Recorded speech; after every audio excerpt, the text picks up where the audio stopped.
Want to use a VPN on your iPhone but don't know how? In this video, I'll show you how to set up and use a VPN on iPhone safely and correctly. What is a VPN? VPN stands for Virtual Private Network. It hides your IP address and encrypts your internet connection. This helps protect your privacy and can access region-restricted content. Why use VPN on iPhone? Protect privacy on public Wi-Fi. Hide IP address. Access restricted websites. Extra security while browsing. Method 1, using VPN app. Easiest way.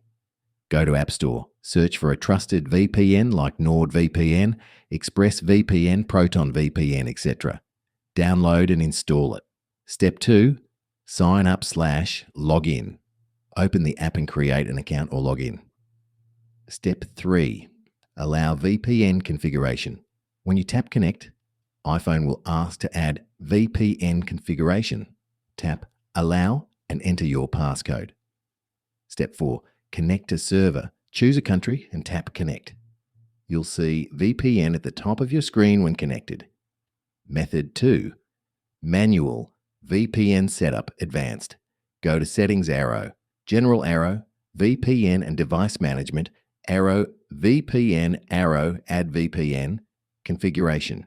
Enter server details provided by your VPN provider, how to turn VPN on/off. Go to Settings arrow, VPN. Toggle it on or off anytime. Important tips. Don't use random free VPNs. Avoid always-on VPN unless needed. Disconnect when banking apps don't work. Keep app updated as VPN legal. VPN is legal in most countries, but using it for illegal activity is not. Outro. Now you know how to use VPN on iPhone safely. If this helped you, like and subscribe.